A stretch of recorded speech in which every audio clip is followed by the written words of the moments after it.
Hey friends, now we are in my living room, or our living room. It's good to be here with all of you, as always, because of the circumstances. You know, like all of us, we're having to make some sacrifices, but we have to make do with what we have, right? So, you saw the little routine I did before that you can do from your bed. I'd like to kind of dive into something, that I like a lot, is keeping loose hips, keeping limber hips. Some of you have heard me tell the story before of the gentleman that I've known for a while through working, and he said one of the things that kept him healthy was doing squats and having loose hips. And everybody knows you have to have loose hips to dance good, and nobody likes a tight dancer. So you need loose hips to do that. So what we're going to do is I'm going to go through pretty much every hip opener that I know, and a lot of different places you can do them. There's lots of times that we can be doing these postures and doing these stretches, and you can be sitting with somebody or sitting at home and you could be kind of thinking you're being lazy, but you're not. You're actually stretching your hips or doing something. So we're going to go through some of them. Again, just kind of keep your mind open to the circumstances and the different places that you can do them, and there's going to be different levels and different things that you can do, and I'll build up to something that maybe eventually, if you want to, you can try and challenge yourself with and have some fun with, but you don't necessarily even have to do that, okay? So, simple hip openers. What's a simple one you can start with? Baddha Konasana, just this. Butterfly. Now some people are going to be really tight. They're going to be like this. Their hips are already so locked up. Maybe they have to prop something underneath their sit bones. I have something right now, just a pillow. Just my pillow that I used to sit on at the meditation table here. So maybe just, if you're this, it's no big deal. Keep your shoulders down and back.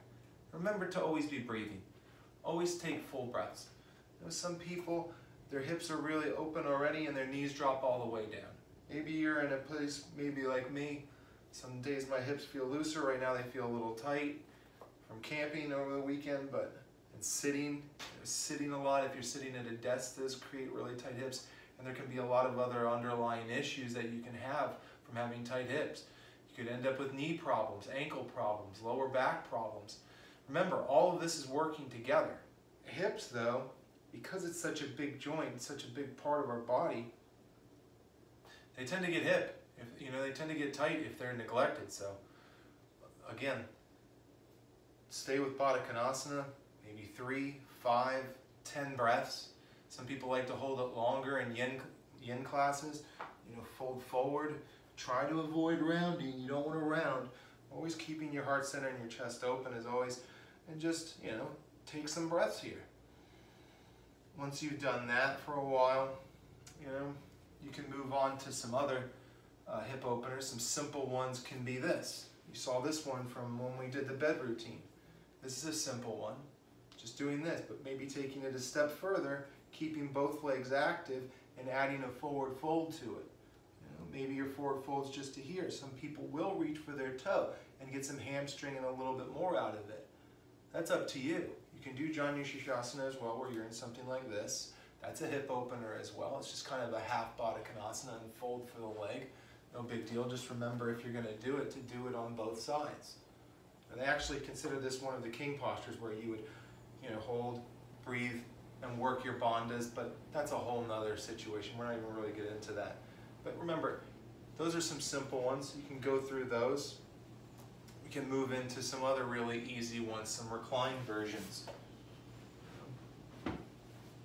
Everybody's probably familiar with this one. There it is. This is one that you could even do in your bed in the morning. You could add this and integrate this into that bed routine.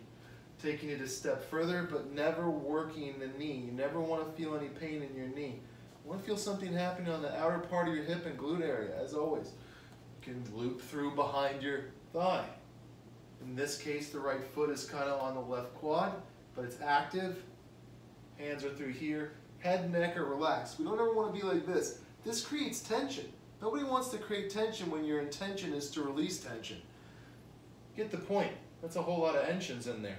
Nobody wants to create tension when the intention is to release tension. So don't create tension where you don't need to. So you take some breaths here, you switch over to the other side, always remembering to do both sides. Another step further is all the way through below the knee. Maybe you can go to there, still keeping things active, still breathing. So it's a simple one. Take 5 to 10 breaths each side. Hips are gonna feel a lot better, a lot better. Here, happy baby. There's no difference really with happy baby, except the flattening of their back versus a simple Malasana squat. You know, some people are gonna be in a situation where their feet are a little bit more together and they're in something like this. You know, that's the extent of what they can get to. Over time, you can take a pillow or a block or something and bring it underneath, and you can sit a little bit more. You can go even one more step further. Really drop into it, elbows into the knees, palms come together, and you will notice a difference with this gentle, firm press into the inner parts of your thighs and quads there, into there, and it's just going to open your hips up even a little bit more.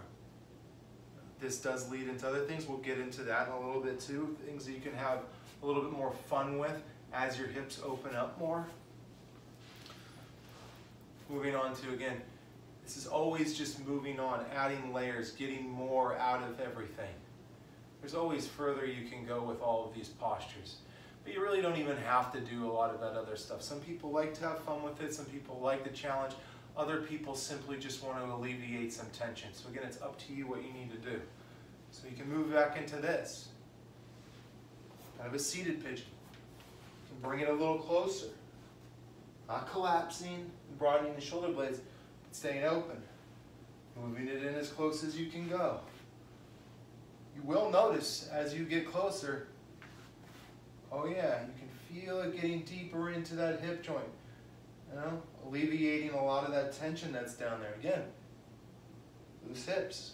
Nobody wants to end up, because of something silly as like tight hips, ending up breaking a hip as we age. Looser the hips, less likely we're going to have injuries, less likely we'll have to have some type of hip replacement or something like that. Dropping into it more. Foot over knee, simple twist. This is still a hip opener. I've seen people do it this way too.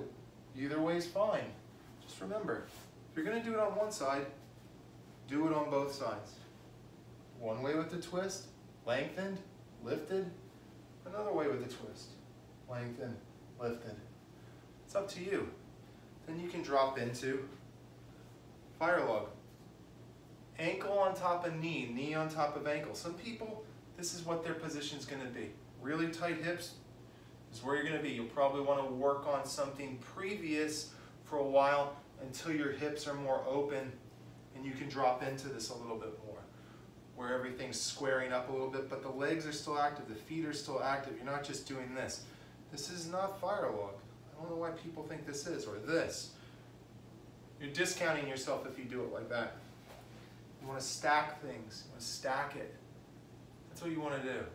Remember, one side, always do the other side. You can start out here, there, move in, closer, drop it. And all of this is leading to Padmasana. Everybody wants to do Lotus, right? You know, well, you can't do Lotus without injuring your knees unless you move through all of these other postures and get those hips really open. So you're staying in each one of these. You're breathing deep. You've got to stay in them for a certain amount of time, 5, 10 breaths, maybe longer if you're comfortable with it. Some people will fold. Other people will not. They'll have to stay up. You know, you can't even do kind of a half version of Lotus, something like that. Seen people do that before. I don't think there's anything wrong with that. Again, if you do something on one side though, try to always do it on the other side and mimic it as best as possible. Almost like you're becoming ambidextrous. And the more you practice yoga, the more you will find that you can use both parts of your body, both sides of your body equally. I know for a long time, half of my body was really overdeveloped from skateboarding, surfing, doing other things in life, always using my right arm, never losing my left arm. But as I practiced Hatha Yoga, things really balanced out. It's because you're always doing one thing on the other side. do it one side, you're going to do it on the other side. Already my hips feel a lot looser just from demonstrating those several postures. So, I'll come back to you and I'll show you where you can do these in some other spots, okay?